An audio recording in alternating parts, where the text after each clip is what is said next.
नमस्कार दोस्तों, target with PS Parihar channel में आपका स्वागत है। सुबह की इस वीडियो में ऐसी सूचनाएं होती हैं जो विभिन्न समाचार पत्रों पर छाई हुई होती हैं और विद्यार्थियों के लिए आवश्यक होती हैं। तो आइए शुरू करते हैं और देख लेते हैं कि आज के समाचार पत्रों में विद्यार्थी जीवन से संबंधित कौन कौन सी सूचनाएं हैं। तो वीडियो को जल्दी से लाइक कर दें, शेयर कर दें। जिन छात्रों ने चैनल को अभी भी सब्सक्राइब न किया हो तो जल्दी से सब्सक्राइब कर लें ताकि आप लोगों को भी इसी प्रकार की ऑथेंटिक अपडेट सबसे पहले मिलती है। आगे बढ़ने से पहले एक सूचना है उन विद्यार्थियों के लिए जो विद्यार्थी UP triple S C PET की तैयारी कर रहे हैं। वे सभी अभ्यर्थी चक्षु प्रकाशन की इस बेस्ट बुक को ले सकते हैं जिसे आप लोग यहाँ पर देख रहे हैं। काफ़ी अच्छी पुस्तक है ये। इसमें 1950 से ज़्यादा महत्वपूर्ण प्रश्न दिए हुए हैं, बहुविकल्पीय प्रश्न हैं और प्रश्नों की विस्तृत व्याख्या दी गई है। 20 प्रैक्टिस सेट मिलेंगे आपको इसमें और पिछले साल का सॉल्व पेपर भी है। यूपी ट्रिपल एस सी के प्रश्नों का जो लेवल है, जिस तरीके के प्रश्न यूपी ट्रिपल एस सी में पूछे जाते हैं उसी तरीके से ये पुस्तक तैयार की गई है।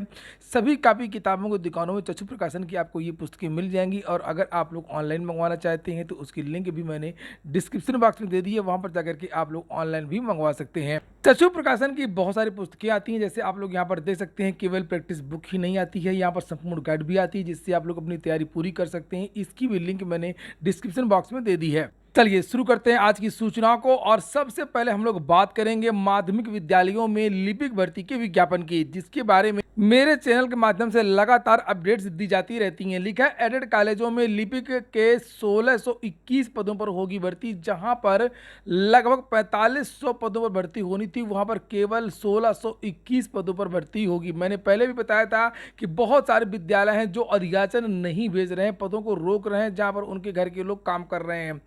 और उत्तर प्रदेश में जब 4500 विद्यालय हैं तो इसका मतलब है कि कम से कम 4500 ही लिपिकों की भर्ती होनी चाहिए। एक विद्यालय में औसतन एक लिपिक तो होना ही चाहिए। और यहाँ पर लिखा कि प्रदेश के 4500 से अधिक सहायता प्राप्त माध्यमिक विद्यालयों में लिपिकों के 1621 रिक्त पदों पर भर्ती होगी। शिक्षा निदेशालय ने सभी 18 मंडलों में रिक्त पदों की सूचना एकत्र करने के बाद शासन को भेज दिया है। हालांकि कुछ विद्यालयों के खिलाफ कार्रवाई भी की जा रही है। अभी हाल ही में आप लोगों ने कुछ दिन पहले समाचार पत्रों के माध्यम से सुना होगा कि आनंद फानंद में जल्दी जल्दी कुछ लोगों की ये लोग नियुक्ति कर रहे हैं। नीचे लिखा कि उत्तर प्रदेश अधीनस्थ सेवा चयन आयोग की ओर से आयोजित प्रारंभिक अर्हता परीक्षा पीईटी के आधार पर 13 साल बाद इन स्कूलों में बाबुओं की भर्ती होगी। विशेष सचिव डॉक्टर वेदपति मिश्र ने 4 जुलाई को चयन प्रक्रिया संबंधी शासनादेश जारी किया था। इसके बारे में मैं विस्तृत वीडियो बना चुका हूं कि कैसे क्या होना है। अब अलग अलग जिलों से ये भर्तियां निकलेंगी विद्यालयों की और उसके बाद में विद्यार्थियों से केवल अभी टाइपिंग के लिए इनको बुलाया जाएगा और टाइपिंग में जो पद होंगे उसके 10 गुना विद्यार्थियों को क्वालिफाई कराया जाएगा। उसके बाद में इन विद्यार्थियों का 3 गुना विद्यार्थियों को बुलाया जाएगा और इन विद्यार्थियों का इंटरव्यू होगा। इंटरव्यू में बहुत सारे सदस्य रहेंगे। जिलाधिकारी की तरफ से सदस्य रहेगा, जो प्रबंधक होगा उसकी तरफ से सदस्य रहेगा, SC ST OBC इत्यादि कैटेगरीज के में भी सदस्य रखे जाने हैं। इस तरीके से इंटरव्यू होगा और उसी के आधार पर चयन होगा। पीईटी में जिनके कम से कम 50% नंबर होंगे उन्हीं विद्यार्थियों को टाइपिंग के लिए बुलाया जाएगा। और ज़रूरी नहीं है कि वो टाइपिंग के लिए आएँ, वो केवल आवेदन करेंगे और उसके बाद में फिर 10 गुना विद्यार्थियों को टाइपिंग के लिए बुलाया जाएगा। जहां से पदों का अधियाचन नहीं आया है वहां की कोई बात नहीं है, लेकिन बाकी जितने भी विद्यालय हैं आपको उन्हीं से मतलब है। वहां से भर्ती का विज्ञापन लिखा हुआ है 19 सितंबर तक जारी कर दिया जाएगा। नीचे लिखा कि आवेदक अभ्यर्थी की मेरिट सूची पीईटी आधार पर तैयार करनी है। वही सब बातें लिखी हैं जो मैंने अभी आपको बताई हैं। क्योंकि यहाँ पर लिखा हुआ है कि 28 नवंबर तक डीआईवस को चयनित अभ्यर्थियों की जो सूची है वो भेजनी है। अगली सूचना डीएलएड की। डीएलएड में प्रवेश लड़खड़ा गया। डीएलएड में कोई एडमिशन नहीं ले रहा है। लिखा प्रशिक्षण संस्थाओं को अभ्यर्थी ढूंढे नहीं मिल रहे हैं। प्रवेश के लिए दूसरे चरण की काउंसलिंग शुरू हो चुकी है, लेकिन प्राथमिक शिक्षक भर्ती के न आने के कारण लिखा करीब 3 साल से प्राथमिक शिक्षक भर्ती के न आने के कारण सीटों के सापेक्ष आवेदन भी, जितने पदों पर बीएड है उतने तो विद्यार्थियों ने आवेदन भी नहीं किया है। लिखा है यहाँ पर कि बीएड वाले छात्र तो प्राथमिक शिक्षक भर्ती अगर नहीं आएंगे तो टीजीटी में शामिल हो जाएंगे, लेकिन डीएलएड वाले छात्र क्या करेंगे? और यही कारण है कि यहाँ पर कोई भी विद्यार्थी अब डीएलएड में एडमिशन नहीं ले रहा है। अगली सूचना असिस्टेंट प्रोफेसर भर्ती की, उसके बाद में बात करेंगे माध्यमिक शिक्षा सेवा चयन बोर्ड की भर्ती टीजीटी और पीजीटी की। यहाँ पर लिखा है कि आप असिस्टेंट प्रोफेसर भर्ती में भ्रष्टाचार का आरोप आयोग पर प्रदर्शन। लगातार विद्यार्थी यहाँ पर प्रदर्शन कर रहे हैं कि विज्ञापन संख्या 50 में जम करके बंदर बांट हुआ, जम करके नकल हुई है। जम करके धांधली हुई है। प्रदेश के अशासकीय महाविद्यालयों में विज्ञापन संख्या 50 के तहत असिस्टेंट प्रोफेसर भर्ती में भ्रष्टाचार का आरोप लगाते हुए प्रतियोगी छात्रों ने सोमवार को उत्तर प्रदेश उच्चतर शिक्षा सेवा आयोग में प्रदर्शन किया और साथ ही बाबा चौराहे से आयोग तक छात्रों ने जुलूस भी निकाला। छात्रों ने आयोग के सचिव के माध्यम से राज्यपाल को ज्ञापन प्रेषित करके भर्ती परीक्षा के परिणाम की उच्च स्तरीय जांच कराए जाने की मांग की है। प्रतियोगी छात्रों ने सवाल उठाए कि उच्च शिक्षा की सबसे प्रतिष्ठित भर्ती परीक्षा में कोई भी अभ्यर्थी 95 में से केवल 92 सवाल कैसे सही कर सकता है, लेकिन राजनीति विज्ञान में ऐसा ही हुआ। इसी तरीके से शिक्षा शास्त्र, अंग्रेजी, बीएड और बहुत सारे विषय के बारे में विद्यार्थियों का कहना है कि 95%, 97%, 91% तक विद्यार्थी कैसे कर सकता है कोई किसी भी प्रतियोगी परीक्षा में। अगली सूचना है टीजीटी और पीजीटी की। आज के काफ़ी सारे समाचार पत्रों के माध्यम से ये जानकारी दी गई है।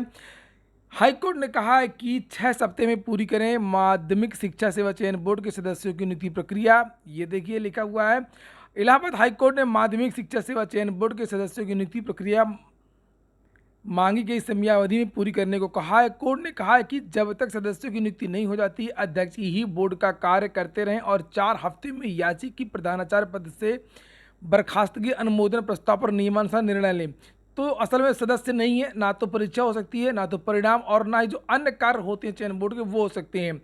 अन्य कार्यों में से एक प्रधानाचार्य के पद की बर्खास्तगी वाला समस्या थी और वो जो काम है वो आगे नहीं बढ़ रहा, ना ही जांच आगे बढ़ रही है और ना ही इस पर कोई निर्णय कोई ले पा रहा। तो इसी की वजह से इसी क्रम में हाईकोर्ट ने ये आदेश दिया। हालांकि यहाँ पर नीचे लिखा है कि मामले में अपर मुख्य सचिव आराधना शुक्ला ने कोर्ट को बताया कि बोर्ड के 10 सदस्यों की नियुक्ति की कार्रवाई चल रही है। 6 हफ्ते में यह प्रक्रिया पूरी हो जाएगी और इस पर कोर्ट ने अपर मुख्य सचिव को 6 हफ्ते में नियुक्ति पूरी करने का समय दिया। यह आदेश न्यायमूर्ति SD सिंह ने दीपक कुमार अग्रवाल की याचिका को निस्तारित करते हुए दिया। मेडिकल कॉलेजों में भर्ती होंगे 10,000 डॉक्टर और कर्मचारी। इसके बारे में कुछ दिन पहले भी समाचार पत्रों के माध्यम से जानकारी दी गई थी कि ये नए पद सृजित किए गए हैं। और उत्तर प्रदेश में लगभग सभी अस्पतालों में, चिकित्सा संस्थानों में आप लोगों ने देखा होगा कि लगातार स्वास्थ्य विभाग की भर्तियां, कहीं नर्स की भर्तियां आ रही हैं, तो कहीं पर ANM की भर्ती आ रही है, कहीं पर कोई भर्ती आ रही है। और उसी क्रम में यहाँ पर लिखा कि चिकित्सा संस्थानों में 47,127 पदों पर भर्ती चल रही है और 10,000 ये पद और जोड़ दिए गए हैं। इस प्रकार से अब यह संख्या 57,127 हो जाएगी। तो चिकित्सा विभाग में 57,127 पदों पर वास्तव में भर्ती हो रही है। विनोद कुमार को UPPSC के सचिव का चार्ज दे दिया गया है, एक्स्ट्रा चार्ज। और यहाँ पर लिखा कि जगदीश ने, जो पहले थे सचिव, जगदीश ने 1 दिसंबर को अपर निदेशक के पद पर ज्वाइन कर लिया और उनके ज्वाइन करने के बाद आलोक कुमार को वहाँ से रिलीव भी कर दिया गया है। हालांकि उन्होंने अभी तक UPPSC में ज्वाइन नहीं किया है। आयोग के उप सचिव विनोद कुमार गौड़ को सचिव का अतिरिक्त चार्ज दे दिया गया है। नए सचिव आलोक कुमार 8 सितंबर के बाद ज्वाइन कर सकते हैं। कुछ सूचनाएं SSC की भी हैं आज के समाचार पत्रों में, जैसे यहाँ पर लिखा कि जूनियर हिंदी ट्रांसलेटर्स में 4 परीक्षाओं की तारीखों की घोषणा कर दी गई है। SSC ने एक नोटिस जारी की है और यहाँ पर लिखा कि SSC की ओर से junior Hindi translator, junior translator व सीनियर हिंदी ट्रांसलेटर भर्ती परीक्षा 2022 के प्रथम प्रश्न पत्र की परीक्षा 1 अक्टूबर को प्रस्तावित है। वहीं सब इंस्पेक्टर दिल्ली पुलिस और आर्म्ड पुलिस फोर्सेस भर्ती परीक्षा 2022 की प्रथम प्रश्न पत्र की परीक्षा 9 से 11 नवंबर के बीच में होगी और जूनियर इंजीनियर की जो परीक्षा है 2022 की, वो 14 से लेकर के 16 नवंबर के बीच में होगी। शिक्षक दिवस में आम आदमी पार्टी ने उत्तर प्रदेश में जो विद्यालयों की स्थिति है उस पर निशाना साधा है और एक बड़ा खुलासा किया है कि 26,000 प्राथमिक विद्यालय बदहाल हैं। संजय, आम आदमी पार्टी लिखा है और संजय सिंह ने कहा कि यूपी में 26,000 प्राथमिक विद्यालय बदहाल हैं और स्कूली वास्तविक स्थिति उजागर करने के लिए पार्टी की ओर से सेल्फी विद सरकारी स्कूल अभियान शुरू किया गया है। पहले दिन ये सब बहुत सारे जिलों की वीडियो उन्होंने अपने ट्विटर हैंडल पर भी डाला है जहां पर स्थिति बताई है। यहाँ पर लिखा कि यहाँ बुनियादी सुविधाओं और शिक्षकों का अभाव है, ये देखिए लिखा हुआ है। और SSC की एक सूचना और है कि MTS भर्ती परीक्षा 2020 का डॉक्यूमेंट वेरिफिकेशन शुरू हो रहा है और आर्य समाज मंदिर से जारी शादी प्रमाण पत्र से विवाह साबित नहीं होता है। एक ये भी आदेश यहाँ पर दिया गया है। लिखा हुआ कि आर्य समाज के प्रमाण पत्र से विवाह नहीं माना जाएगा, जबकि विवाह को पंजीकृत होना चाहिए। ये देखिए लिखा है, ये पंजीकृत होना चाहिए, केवल प्रमाण पत्र से कुछ भी नहीं होता है। अंतिम सूचना कि समाज कल्याण विभाग द्वारा संचालित आश्रम पद्धति विद्यालयों में खाली 500 शिक्षकों के पदों को भर्ती प्रक्रिया से जल्द भरा जाएगा और इसके साथ ही इन विद्यालयों में प्रधानाचार्य के रिक्त पद भी पदोन्नति से भरे जाएंगे और इन पूर्णकालिक प्रधानाचार्यों को वित्तीय अधिकार भी दिए जाएंगे। यह घोषणा राज्य मंत्री स्वतंत्र प्रभार असीम अरुण ने सोमवार को यहां गोमती नगर स्थित भागीदारी भवन में आयोजित कार्यक्रम में चलिए फटाफट एक बार और देख लीजिए अंत में। और 19 सितंबर तक एडिड जूनियर हाई स्कूल भर्ती का जो विज्ञापन है 1621 पदों पर यह जारी हो जाएगा। आश्रम पद्धति विद्यालयों में 500 पद भरे जाएंगे और इसके बाद में कॉलेजों को मिले असिस्टेंट प्रोफेसर। यूपीपीएससी ने कल एक परिणाम जारी किया है जिसमें 19 छात्रों का चयन किया गया है और ये भर्ती थी असिस्टेंट प्रोफेसर की। असिस्टेंट प्रोफेसर गणित के 7 और हिंदी और इतिहास के 6 पद इसमें शामिल हैं। उसके बाद में विनोद कुमार के बारे में जानकारी पहले दे दिया गया कि अतिरिक्त प्रभार दिया गया है यूपीपीएससी सचिव का और 6 सप्ताह में माध्यमिक शिक्षा सेवा चयन बोर्ड के सदस्यों की नियुक्ति करें। हाईकोर्ट ने कल एक आदेश में कहा है सरकारी मेडिकल कॉलेजों में 10,000 पदों पर भर्ती होगी और कर्मियों की भी भर्ती होगी। पीसीएस प्री मुख्य न्यायाधीश की बेंच आज सुनवाई करेगी। इसके बारे में मैंने कल ही आपको जानकारी दी थी। पीसीएस प्री के जो परिणाम रद्द कर दिया गया है उसके बारे में ये सुनवाई होनी है। आरक्षण को लेकर के विवाद हो गया था। भूतपूर्व सैनिकों का आरक्षण प्री हो गया, मेंस हो गया, इंटरव्यू हो गया, परिणाम इन विद्यार्थियों का फंसा हुआ है। और पीएचडी प्रवेश के लिए मेडिकल बोर्ड 9 तारीख को है। एमटीएस भर्ती का डॉक्यूमेंट वेरिफिकेशन 2020 का शुरू हो गया है, 16 सितंबर तक चलेगा। जूनियर हिंदी ट्रांसलेटर समेत 4 परीक्षाओं की तिथि घोषित कर दी गई है जिसके बारे में मैंने थोड़ी देर पहले अभी आप लोगों को जानकारी दी थी। ये हो गया आज का वीडियो आपको अच्छा लगा तो वीडियो को लाइक कर दें। जिन छात्रों ने चैनल को सब्सक्राइब न किया हो सब्सक्राइब कर लें। पूरा वीडियो सुनने के लिए बहुत बहुत धन्यवाद।